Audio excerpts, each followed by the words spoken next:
The massive transport ship dropped out of hyperspace near the edge of the Sol system. Inside, three very different beings sat in their specially designed chambers, each lost in their own thoughts about the journey ahead.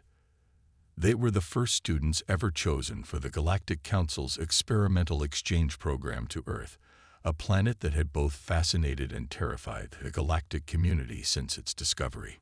Blue floated in his water-filled pod, his gill slits pulsing with nervous energy. On his ocean world, the most violent thing he had ever experienced was a small current during breeding season.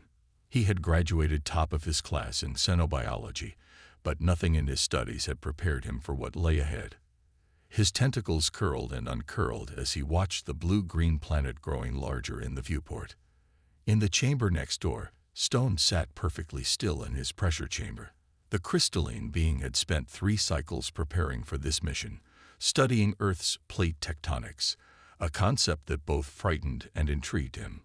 On his homeworld, the ground never moved. The very idea of a planet's crust splitting and colliding seemed like madness.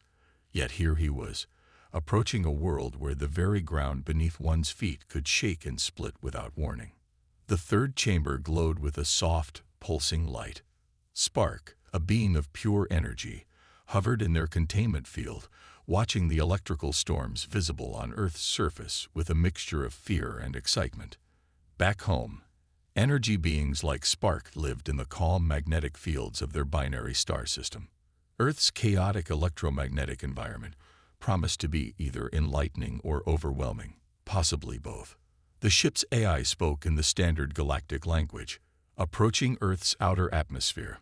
All exchange students, please review safety protocols. Remember, Earth is classified as a Class 12 Deathworld.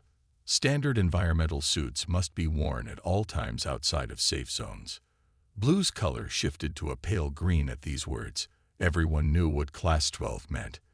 His own homeworld was Class 3, considered perfectly safe and stable. Class 12 worlds were planets where even the air could kill you, where the simplest life forms had evolved defense mechanisms that could melt through standard protective gear, where the very environment seemed designed to eliminate any living thing that dared to exist there. The ship descended through layers of atmosphere, each bump making Stone's crystalline structure vibrate uncomfortably. They had all seen the briefing materials. Earth had weather patterns that could level cities, oceans deep enough to crush most spacecraft, and temperature variations that would be lethal on most developed worlds. And somehow, humans not only survived here, they considered it normal. Their destination was the International Xenological University in New Zealand, chosen because it was considered one of Earth's milder regions. The students had learned that mild on Earth was still extreme by galactic standards. As they approached the landing pad, they saw their first human in person, Professor Smith, standing outside without any environmental protection, exposed to the raw environment of Earth.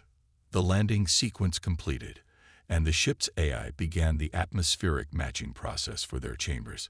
Blue watched in horror as Professor Smith walked through the light rain, droplets of dihydrogen monoxide, a known universal solvent, falling directly onto their exposed skin. The humans seemed completely unbothered. "Welcome to Earth." Professor Smith's voice came through their translators as they stayed safely in their chambers. "I know you must be tired from your journey. We've prepared special quarters for each of you, taking into account your unique biological needs. Once you're settled, we'll begin your orientation to Earth's environment."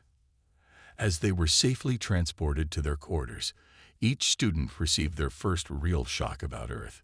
The university had to be built with reinforced materials just to withstand the daily atmospheric pressure changes. The windows were designed to endure impacts from something called hail, frozen water that fell from the sky at lethal velocities. Even the plants around the building had evolved thorns sharp enough to pierce standard protection suits. That night, as they rested in their safe chambers, each student wondered what they had gotten themselves into. Blue's water rippled with each distant rumble of thunder. Stone's crystalline form vibrated with the subtle movements of Earth's crust. Spark's energy field fluctuated with the planet's magnetic pulses, They had known Earth was dangerous, but now they were beginning to understand why it had earned its Class 12 designation. None of them could have guessed that these first impressions were just the beginning. Earth had far more terrifying secrets to reveal, and their simple exchange program was about to uncover truths that would change the galaxy's understanding of this deadly world and its seemingly indestructible inhabitants. The morning brought new horrors. Blue watched through his protective chamber as the sun rose over the university grounds, causing an immediate temperature increase of several degrees. On his homeworld, such a rapid temperature change would have caused mass extinctions. Here, he saw small flying creatures, birds, the humans called them, cheerfully bathing in something called dew. Professor Smith had gathered the 3 exchange students in the university's main observation room.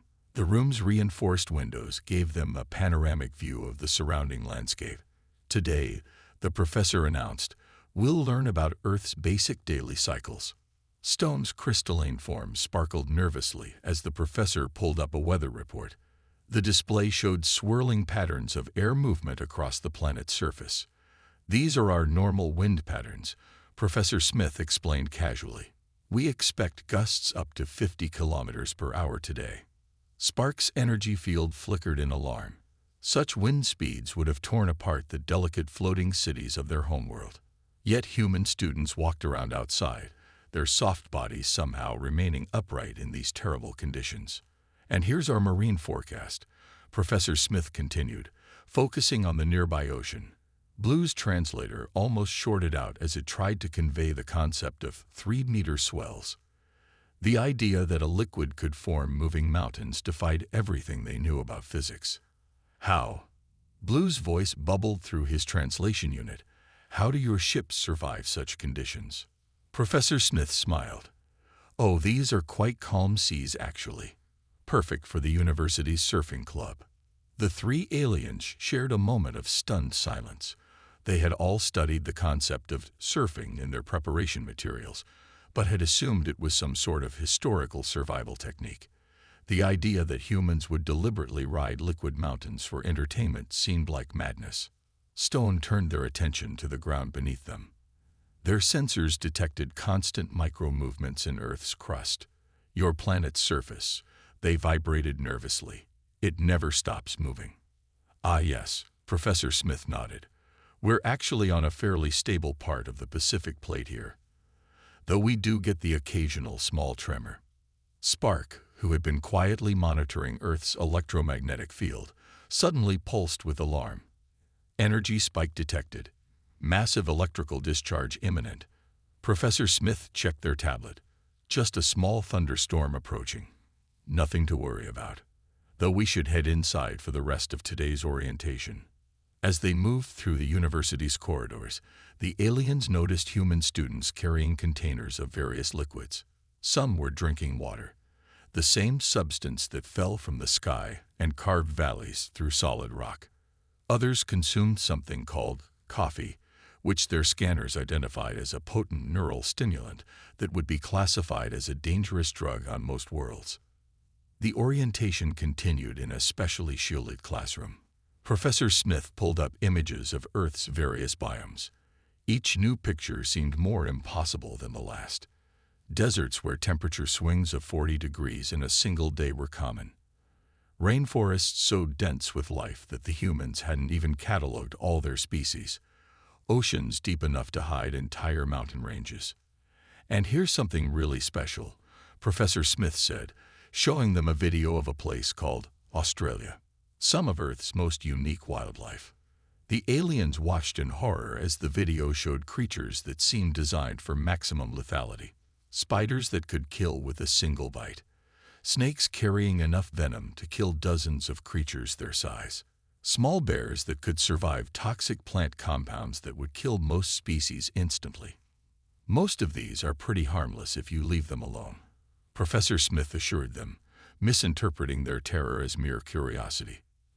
As the day drew to a close, the storm Spark had detected arrived. The aliens watched from their safe room as water fell from the sky in sheets, while fingers of lightning split the air and thunder shook the building's foundations. To their shock, They saw human students running through the rain, laughing as though the apocalyptic conditions were some sort of entertainment. That night, as they prepared for rest cycle, each alien student made entries in their research logs. Blue documented how humans treated the deadly ocean as a playground. Stone noted how they built cities on moving plates of rock without fear.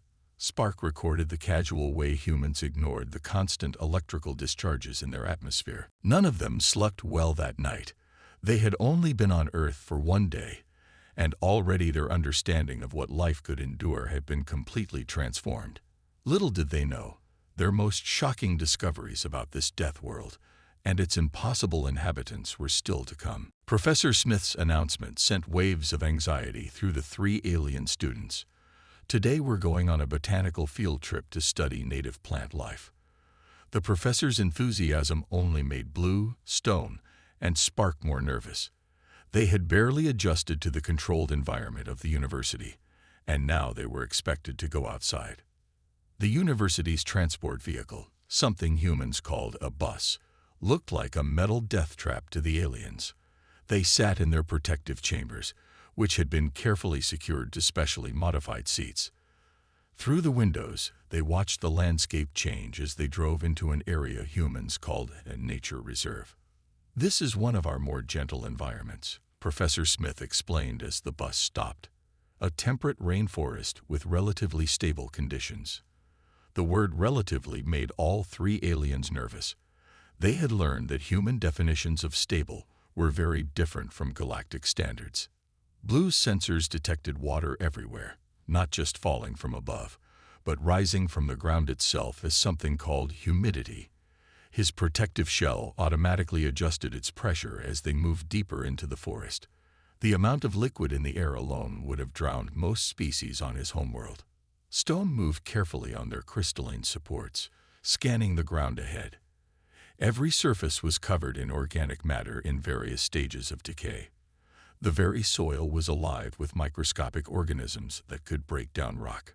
On their homeworld, such aggressive decomposition would have been seen as a planetary disaster. Spark's energy field crackled with constant small adjustments. The forest canopy was full of static electricity, and every plant seemed to have its own faint electromagnetic field. They had never encountered such complex bioelectric activity in any other environment.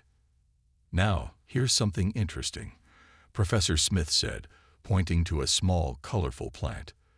"This is called a stinging nettle. It's one of our milder defensive plants." The professor reached into their pack and pulled out a scanning device. The display showed microscopic hollow needles filled with chemicals. "Fascinating." Stone vibrated. "The plant has developed injection weapons." Their crystalline structure shuddered at the thought of organic matter capable of piercing defenses. "Oh, this is nothing," Professor Smith laughed. "Wait until you see what some of our other plants can do." They moved deeper into the forest, each step revealing new botanical horrors to the alien students. They saw vines that could crush trees, plants that released toxic spores, and flowers that mimicked deadly predators. One species even exhibited rudimentary movement, its leaves slowly tracking the sun across the sky. The aliens had never imagined plants could be so aggressive, so determined to survive. "Most Earth plants have evolved some form of defense," Professor Smith explained, casually brushing past a bush covered in thorns, sharp enough to puncture standard spacesuits.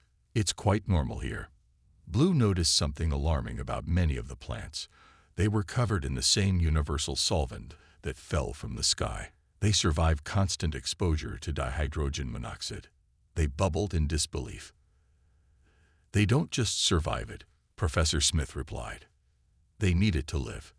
In fact, they're mostly made of water."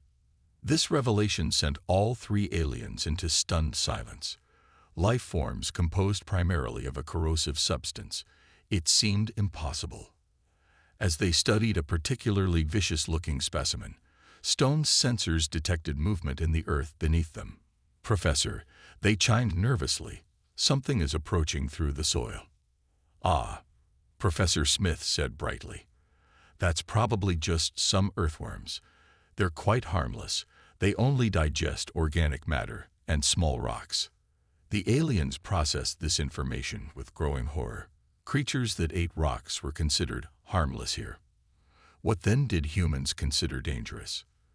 Their field trip was cut short when Spark detected an approaching pressure system. Another storm was coming. As they hurried back to the bus, the alien students couldn't help but notice how the plants seemed to come alive with the changing weather. Leaves turned, stems bent, and spores released into the wind.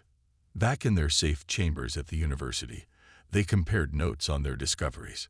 The plants of Earth weren't just surviving in this hostile environment.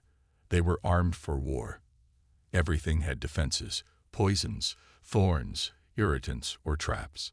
Even the smallest flowers had some way to fight back against the constant threats of this death world. More disturbing was how humans like Professor Smith moved carelessly among these biological weapons. Either they were immune to most of Earth's natural defenses, or they had evolved equally potent countermeasures. Neither option was comforting to contemplate. The sky turned an ominous dark green color that none of the alien students had ever seen before. They were still 2 kilometers from the university when Professor Smith pulled the transport vehicle to a stop. "We won't make it back before the storm hits. There's a research station nearby. We'll shelter there."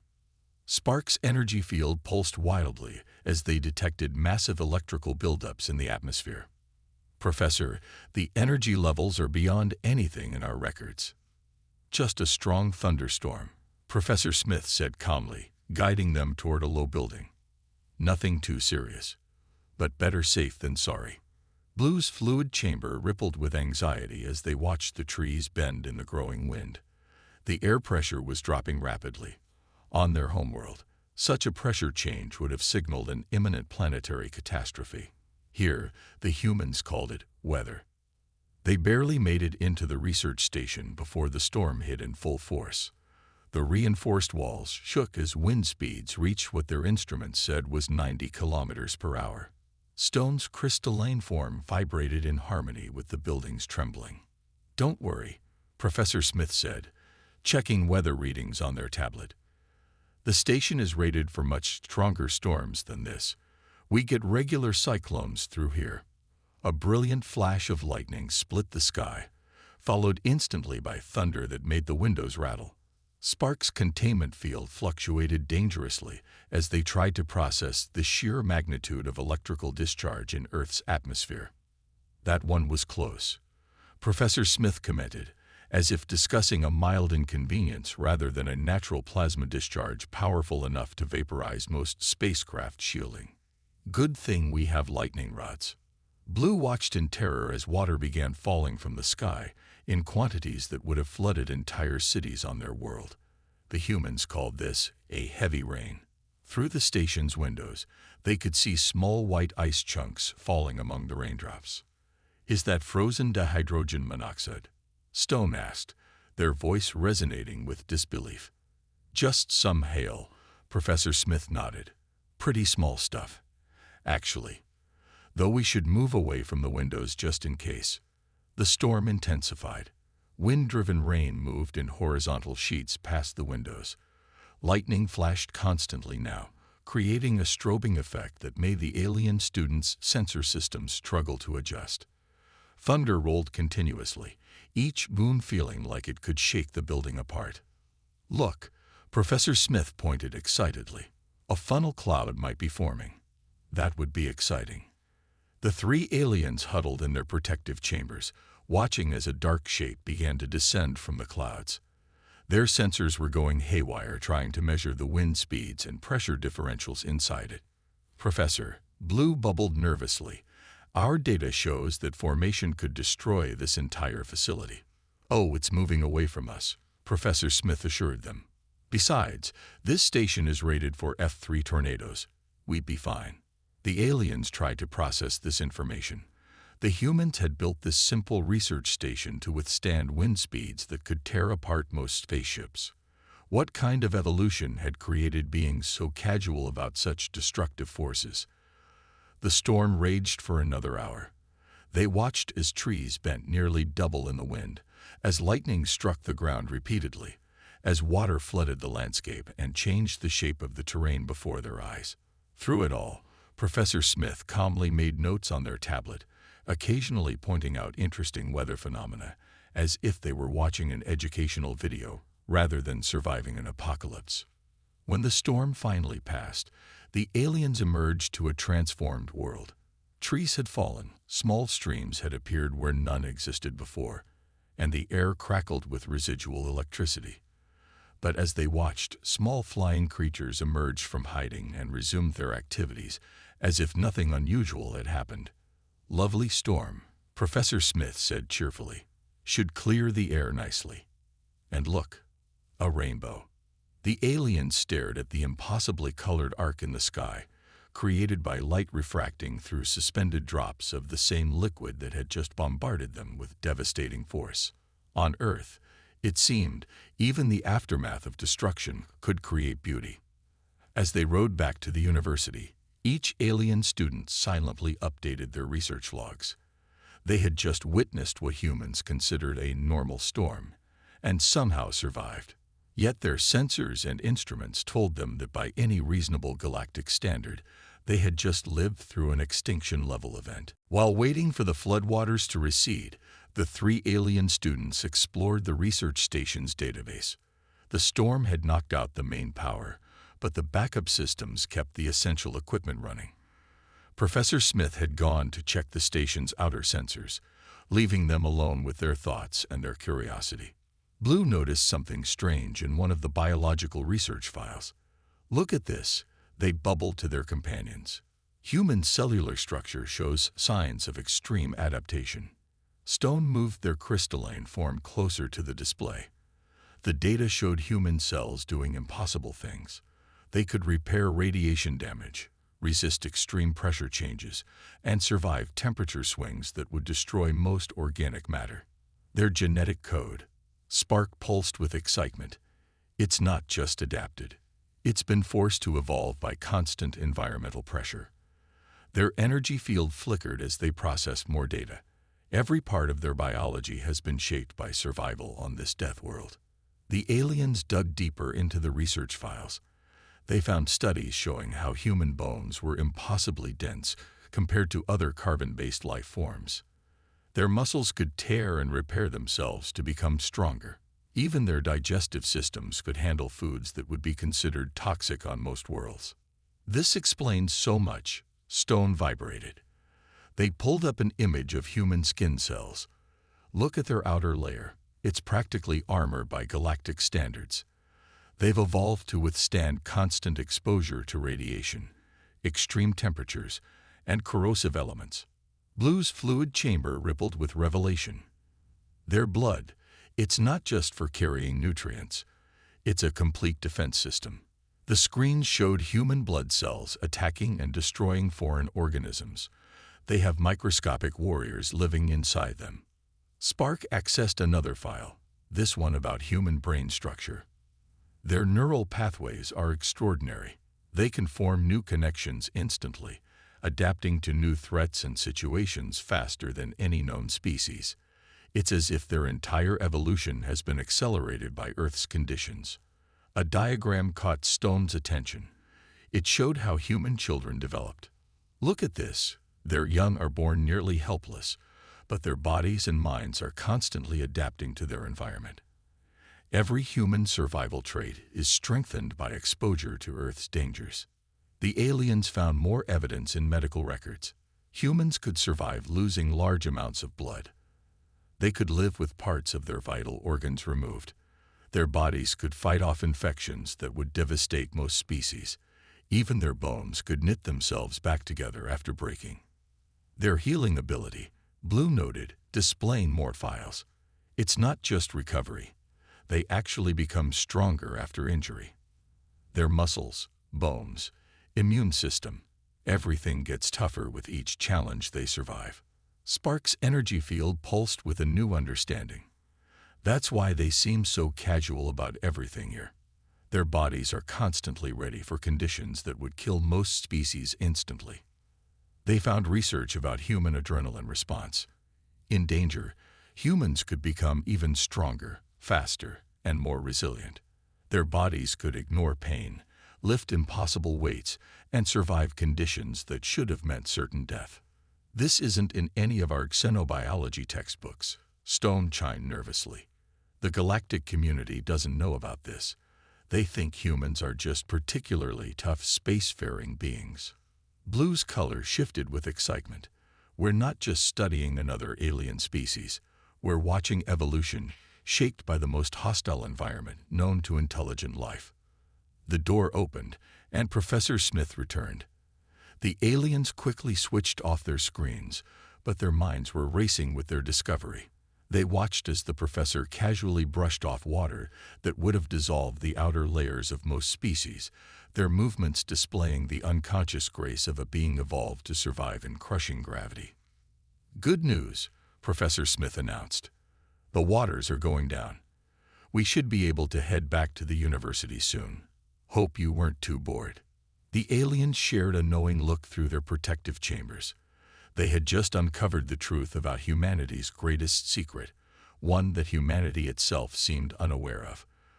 They weren't just natives of a death world. They were its ultimate creation, forged by millions of years of surviving the unsurvivable. As they prepared to leave the research station, each alien student understood that their real mission was just beginning. They had stumbled upon the key to understanding humanity's place in the galaxy, and nothing would ever be the same. Back at the university, the three alien students couldn't stop noticing new evidence of humanity's incredible adaptations. They watched from their protective chambers as a group of human children played in the campus garden, carelessly handling creatures that their scanners identified as potentially lethal. Those small humans are playing with an arachnid that could kill most alien species with a single bite, Blue observed, their fluid rippling with disbelief. A young girl was gently moving a spider from one plant to another, completely unafraid. Stone's crystalline structure vibrated as they measured the children's bone density. Their skeletal system is still developing, yet it's already stronger than our strongest construction materials. And it's self-repairing. They watched a human physical education class nearby. Students were lifting weights in Earth's crushing gravity, deliberately tearing and rebuilding their muscle fibers to become even stronger. Some were running laps, their bodies efficiently cooling themselves through a process that involved releasing their precious water supply through their skin. "Look at this," Spark pulsed, showing readings from their sensors. Their bodies generate enough electrical energy to power small devices. Their nervous systems can process information faster than most alien computers. A groundskeeper walked past their observation point, pushing a machine that cut the constantly growing plants.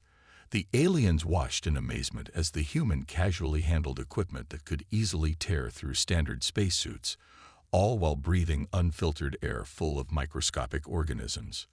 "We need to test something," Blue suggested. They accessed the university's database of human entertainment. What they found shocked them even further. Videos showed humans willingly jumping from high places with devices called parachutes. They climbed frozen mountains where the temperature and lack of oxygen would kill most species. They dove into the crushing pressures of the ocean depths for fun. They deliberately sought out the most extreme conditions their death world could offer.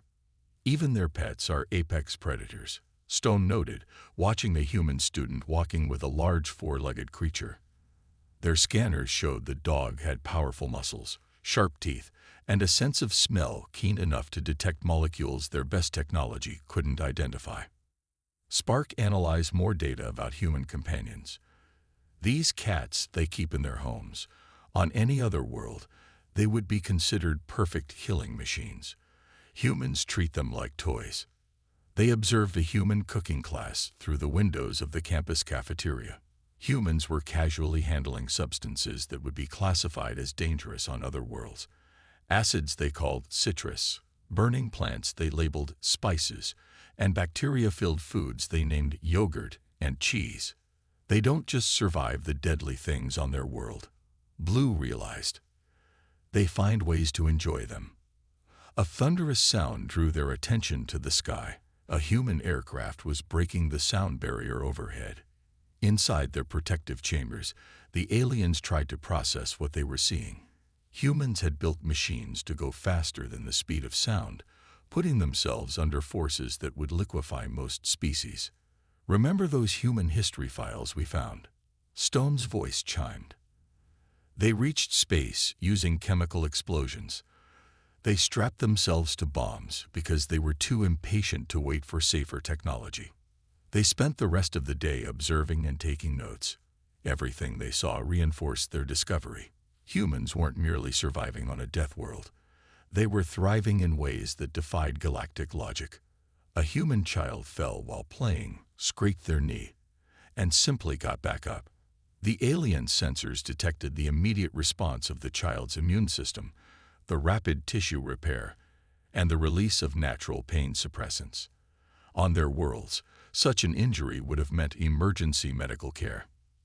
No wonder they're expanding into space so quickly, Spark pulsed quietly. The environments they consider hostile are paradise compared to Earth. The challenges that stop other species are nothing to them. As night fell, they watched humans continue their activities under artificial lights. Their adaptation to darkness was remarkable. They had simply invented ways to push back the night. When their natural abilities weren't enough, they created tools to overcome any obstacle. The three students shared a moment of profound understanding. They weren't just observing another alien species. They were witnessing the result of evolution in its most extreme form. Creatures forged in conditions so harsh that they had become almost unstoppable. And somehow, incredibly, these beings had no idea how extraordinary they were. The three alien students sat in their protected chambers in the university's main conference room. Before them, displayed on the large screen, was their final report to the Galactic Scientific Council. They had spent days carefully writing and rewriting it, knowing that its contents would change how the galaxy viewed Earth and its inhabitants forever. Professor Smith stood nearby, curious about why the aliens had requested a formal presentation of their exchange program findings. Usually, students just submitted standard observation reports. But there was nothing standard about what these three had discovered. Blue's fluid rippled nervously as they began the presentation. "Honored council members, we came to Earth expecting to study a death world. Instead, we discovered something far more significant." The screen displayed their first set of data. Stone's crystalline form vibrated as they explained the charts showing human biological adaptations. These beings don't just survive in lethal conditions, they reshape themselves to master them. Images flashed across the screen. Humans rock climbing without safety gear, swimming in freezing waters, running marathons in the desert. Spark's energy field pulsed as they narrated.